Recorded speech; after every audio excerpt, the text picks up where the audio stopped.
जय हिंद दोस्तों।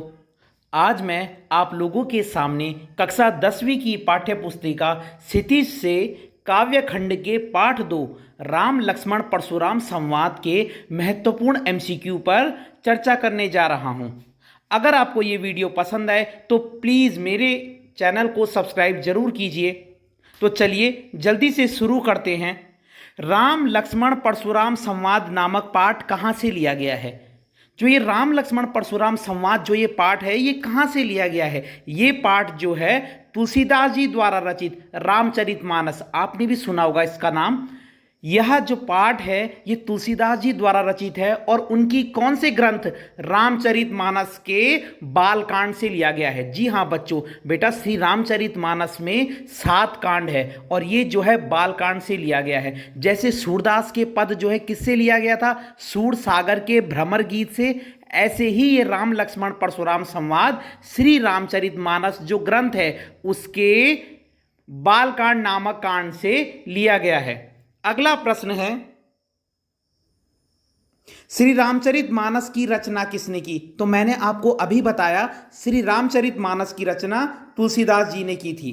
अगला प्रश्न है, तुलसीदास जी के गुरु का क्या नाम था? तो तुलसीदास जी के गुरु का नाम नरहरिदास था। जी हां, बहुत ही इंपॉर्टेंट प्रश्न है।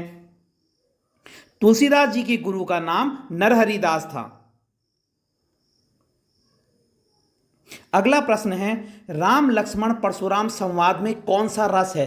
तो आपने देखा होगा कि जब राम भगवान जी से धनुष टूट जाता है ना, सीता स्वयंवर के समय, तो उस समय क्या है, परशुराम जी क्रोधित हो जाते हैं क्योंकि जो वो धनुष था वो उनके गुरु शिव जी का धनुष था, इसलिए परशुराम जी क्रोधित हो गए। तो इसमें कौन सा रस होगा? इसमें वीर रस है क्योंकि इसमें जगह जगह पर वीरता की बात हुई है, मारने की बात हुई है। अगला प्रश्न है, राम के हाथों से किसका धनुष टूट जाता है? तो बेटा राम के हाथों से शिव जी का धनुष टूट जाता है। ये बात है सीता स्वयंवर के समय। आपको पता था कि शिव जी का धनुष था और राम भगवान जी ने उसे जैसे ही छुआ वो टूट जाता है। अगला प्रश्न है, परशुराम को नाथ किसने कहा? जब परशुराम जी गुस्सा होकर वहां आ जाते हैं ना सीता स्वयंवर के समय, तो परशुराम जी को नाथ किसने कहा था? परशुराम जी को नाथ राम जी ने कहा था। राम ने कहा, जब परशुराम क्रोधित हो जाते तो राम ने कहा कि मुनिवर आप इतना गुस्सा मत कीजिए, आप तो हमारे नाथ हैं और मैं आपका क्या हूं? मैं आपका दास हूं। तो राम भगवान जी ने क्या बोला कि आप तो हमारे नाथ हैं और मैं आपका दास हूं। राम ने स्वयं को किसका दास बताया? तो राम ने स्वयं को परशुराम जी का दास बताया। जब परशुराम जी को गुस्सा आ जाता है ना तो राम भगवान जी कहते कि आप नाराज मत होइए, आप तो क्या है, हमारे नाथ हैं और मैं आपका दास हूं। हे नाथ, शिव धनुष को तोड़ने वाला तुम्हारा ही कोई दास होगा। ये बात किसने कही? तो मैंने आपको अभी बताया, ये बात राम जी ने किससे कही थी? परशुराम जी से, कि मैं आपका दास हूं। अगला प्रश्न है, परशुराम के क्रोध का क्या कारण था? तो आपको पता है परशुराम के क्रोध का कारण था टूटा हुआ शिव का धनुष, और शिव जी को वो गुरु मानते थे अपने। कौन? परशुराम।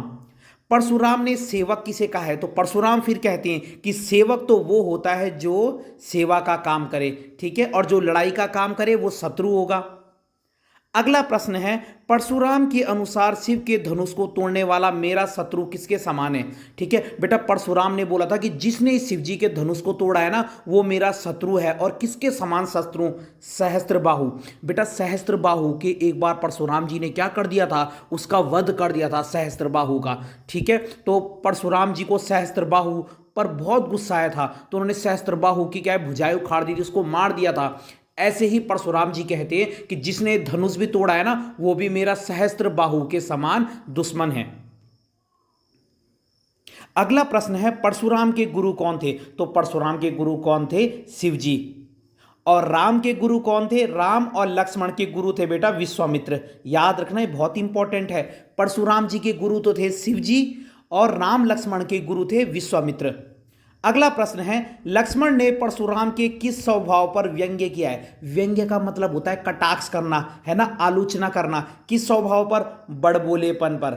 लक्ष्मण कह ही रहे थे कि परशुराम जी आप तो बहुत बड़बोले, मतलब अपने मुंह से ही क्या कर रहे हैं, अपनी तारीफ कर रहे हैं, हमें गुस्सा दिखा रहे हैं। तो लक्ष्मण ने परशुराम के बड़बोलेपन वाले स्वभाव पर क्या किया है? व्यंग्य किया है। कौशिक शब्द किसके लिए आया है? तो बेटा कौशिक शब्द विश्वामित्र के लिए आया है। ठीक है, ये भी याद रखेंगे आप, इंपॉर्टेंट क्वेश्चन है। कौशिक शब्द विश्वामित्र के लिए आया है।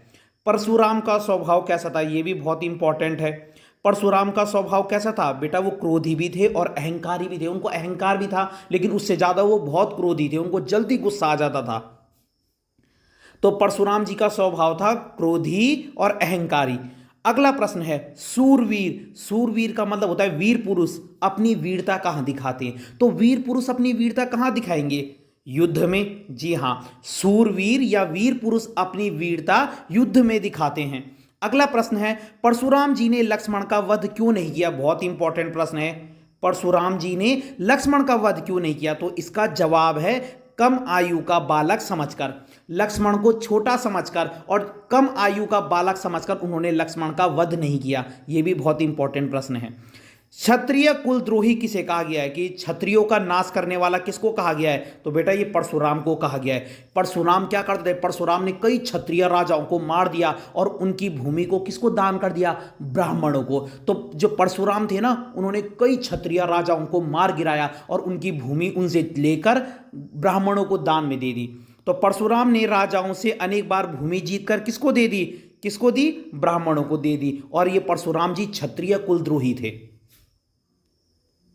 अगला प्रश्न है बाल ब्रह्मचारी कौन थे। तो बेटा बचपन से ही ब्रह्मचारी कौन थे, परशुराम जी। जी हां, परशुराम जी जो है बाल ब्रह्मचारी थे। यह भी बहुत इंपॉर्टेंट प्रश्न है, बाल ब्रह्मचारी कौन थे, परशुराम।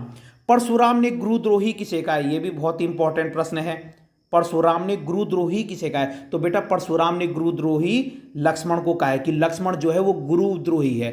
ठीक है, देखो बेटा इसमें परशुराम की बहस सीधा सीधा लक्ष्मण से ही हो रही थी। जब परशुराम जी राम पे गुस्सा करते हैं ना, तो राम भगवान जी उनको शांत करने की कोशिश करते हैं, लेकिन परशुराम जी शांत नहीं हो रहे थे। तो लक्ष्मण को गुस्सा आ जाता है कि ये मेरे भाई की क्या है, इंसल्ट कैसे कर रहे हैं, या उनसे इस तरीके से बात कैसे कर रहे हैं, उन पर गुस्सा कैसे कर रहे हैं। तो लक्ष्मण बीच में पड़ जाते हैं और फिर लक्ष्मण और परशुराम की बहस होने लगती है। धनुष को धनुही किसने कहा है। तो बेटा धनुही का मतलब होता है, लक्ष्मण कहता है कि ये जो धनुष है इसमें क्या अलग बात है, ऐसे ऐसे धनुष तो हमने बचपन में बहुत सारे तोड़े हैं। तो धनुष को धनुही कहा था लक्ष्मण ने। यह भी बहुत इंपॉर्टेंट प्रश्न है, धनुष को धनुही लक्ष्मण ने कहा। लक्ष्मण के अनुसार मृत्यु को हाँक या जबरदस्ती लगाकर कौन बुला रहा है। मृत्यु को हाँक लगाकर मतलब जबरदस्ती कौन बुला रहा है। तो कौन किसके लिए बोला होगा लक्ष्मण ने, परशुराम के लिए। लक्ष्मण कह रहे हैं कि परशुराम जी तो ऐसा लग रहा है जैसे कि मृत्यु को जबरदस्ती अभी से बुला रहे हैं। परशुराम का क्रोध देखकर विश्वामित्र क्या सोचने लगे। तब तक वहां पे विश्वामित्र भी आ जाते हैं। कौन, जो राम और लक्ष्मण के गुरु थे। जब परशुराम जी का गुस्सा बढ़ जाता है ना, तो राम लक्ष्मण के गुरु भी बीच में पड़ जाते हैं। और वो क्या सोचते हैं, वो मन ही मन सोचते हैं विश्वामित्र को देखकर कि ये विश्वामित्र भी क्या है, परशुराम जो है राम लक्ष्मण को क्या समझ रहे हैं, साधारण क्षत्रिय समझ रहे हैं। विश्वामित्र ना जब परशुराम का गुस्सा देखते हैं ना, तो उनके मन में बात चलती है कि लगता है इन परशुराम जी को पता नहीं है कि ये दो भी कोई साधारण इंसान नहीं है, ये दो भी क्या है, मतलब एक क्षत्रिय मतलब महान आदमी है, ठीक है, या महान व्यक्ति हैं, ठीक है। लेकिन जो परशुराम जी को लग रहा है कि ये बहुत ही साधारण इंसान है। तो विश्वामित्र अपने मन में यही बात सोच रहे थे कि परशुराम राम लक्ष्मण को साधारण क्षत्रिय समझ रहे हैं।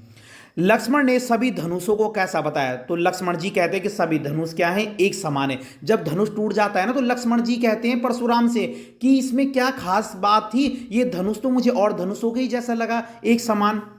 परशुराम स्वयं को किस कुल का द्रोही मानते हैं। तो द्रोही माने दुश्मन। तो मैंने आपको भी बताया क्षत्रिय कुल का, क्योंकि इन्होंने कईयों क्षत्रिय राजाओं को क्या कर दिया, मार गिराया और उनकी जमीन को किसको दे दिया, ब्राह्मणों को। लक्ष्मण ने सूरवीर की क्या विशेषता बताई है। सूरवीर का मतलब वीर पुरुष की। लक्ष्मण कहते हैं कि वीर पुरुष की यह विशेषता होती है कि वो केवल युद्ध करते हैं, आत्म प्रशंसा नहीं। कि जो वीर पुरुष होते हैं ना, वो केवल सीधा लड़ते हैं। आत्म प्रशंसा का मतलब होता है अपनी तारीफ नहीं करते रहते, केवल सीधा युद्ध लड़ते हैं। अगला प्रश्न है विश्वामित्र कौन थे। तो विश्वामित्र मैंने आपको बताया राम लक्ष्मण के गुरु थे। देवता, ब्राह्मण, भक्त और गाय पर किस कुल में वीरता नहीं दिखाई जाती। तो जब लक्ष्मण और परशुराम के बीच विवाद बढ़ जाता है ना, तो लक्ष्मण कहते हैं परशुराम से कि हमारे कुल में देवता, ब्राह्मण, भक्त और गाय पर हम लोग वीरता नहीं दिखाते। तो उनका कौन सा कुल था, लक्ष्मण का रघुकुल। ये भी बहुत इंपॉर्टेंट प्रश्न है। लक्ष्मण कहते हैं कि हमारे रघुकुल में हम देवता पर, ब्राह्मण पर, भक्त पर और गाय पर अपनी वीरता नहीं दिखाते। महर्षि भृगु के पुत्र कौन थे? तो महर्षि भृगु के पुत्र कौन थे? परशुराम। जी हां, महर्षि भृगु के पुत्र कौन थे? परशुराम। अगला प्रश्न है, कुम्हड़बतिया का क्या अर्थ है? कुम्हड़बतिया बेटा वहां पर एक बार आया था जब लक्ष्मण कहते कि हमको कुम्हड़बतिया मत समझो, एक साधारण फल मत समझो, काशी फल बोलो, बहुत कमजोर या निर्बल व्यक्ति जो कि तुम्हारी उंगली दिखाने से डर जाएंगे। लक्ष्मण कहते कि तुम हमको कुम्हड़तलिया मत समझो। कुम्हड़बतिया का मतलब क्या होता है? कुम्हड़बतिया का मतलब होता है कमजोर आदमी, दुर्बल व्यक्ति या एक काशी फल। ठीक है, तो हमको इतना कमजोर मत समझो। तो यहां पे होगा उपयुक्त सभी। अगला प्रश्न है, परशुराम के क्रोध को किसने शांत किया? तो परशुराम के क्रोध को राम भगवान जी ने शांत किया। वैसे विश्वामित्र ने भी शांत किया, दोनों ने मिलकर किया। ठीक है, लेकिन अगर ऑप्शन में राम और विश्वामित्र होंगे तो आप उस पर टिक कर देना। ठीक है, लेकिन मुख्य रूप से इनके क्रोध को शांत किया राम भगवान जी ने। तो बेटा अगर आपको मेरी ये वीडियो पसंद आए तो मेरे चैनल को सब्सक्राइब जरूर कीजिए, और आपके मन में कोई भी प्रश्न हो तो आप मुझसे कमेंट बॉक्स के जरिए पूछ सकते हैं। तो मिलते हैं हम किसी अगली वीडियो के साथ। धन्यवाद।